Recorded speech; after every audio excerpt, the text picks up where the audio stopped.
Cole Logan had awoken and begun working long before the alarm went off. He considered it work, even though it was something he did while lying in bed, his eyes closed. It usually took him a good half hour to run through the entire offensive playbook, watching the X's and O's shift around his mind like Scrabble tiles. Years of practice had enabled him to visualize with vivid clarity the pass routes of his primary and secondary receivers, to read shifting defenses and assess the balance of the field. He was about to start in on the no-huddle offensive series when the clock radio sounded. Was brought to you by Hardware Dan's on Jenkins and Mason. Find it all at Hardware Dan's. The time is now 6:30. The local announcer went on to wish everyone a cracking good morning and a happy Halloween.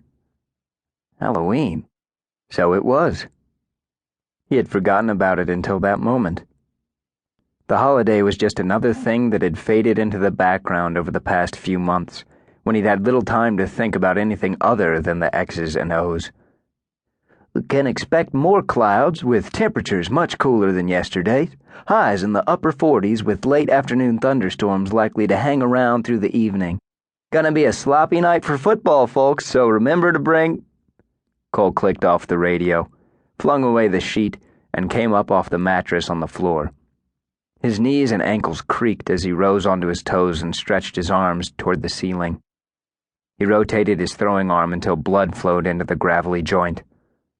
Stepping over strewn gym clothes, he moved to the door and peered across the trailer's narrow hallway. Two sets of feet poked out from beneath a twisted sheet on his mother's bed. A tattoo wrapped around one of the man's ankles. It looked like either a mermaid or a dragon, something with scales. It might have been familiar, but he couldn't be sure. They had all started to look alike lately. Cole hadn't bothered to check the time when his mother and the man had come stumbling in last night. He'd heard the front door swing open, some laughter, beers being cracked open. Then came 2 or 3 minutes of creaking springs before finally snoring. He shut the door, slipped Guns N' Roses into the CD player, and put on his headphones. He did 50 quick push-ups as Paradise City rang through his head. Then he lit a Marlboro and smoked slowly as Axl Rose wailed through Sweet Child of Mine. When the song ended and the cigarette was finished, he stopped the CD and threw on the nearest T-shirt and Levi's from the floor. At the dresser, he slipped a silver hoop into his earlobe, then ran gel through his matted black hair. His little visitor came calling right on schedule, scratching at the window beside the dresser. Black Mona's cats never slept in. The old woman in the next trailer over had to have 3 dozen of them now. They seemed to breed like a virus. There were times Cole wanted to shoot the damn things, especially when they appeared early on weekends. He'd have done it, too. Shot them dead without remorse. If the cats belonged to anyone but Black Mona. If even half the rumors he'd heard about the old woman were true, he wasn't prepared to take any chances. In fact, to stay in her good graces, he had even made a habit of feeding her cats a little something when they came around. He slid the window open a few inches. A gray tabby stood on the cooling unit below the sill. It cocked its head and gazed at him through sleepy eyes. He noticed the eyes were mismatched.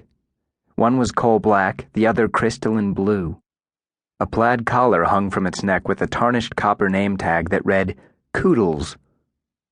That was just one of the things he hated about cats. They always had stupid names.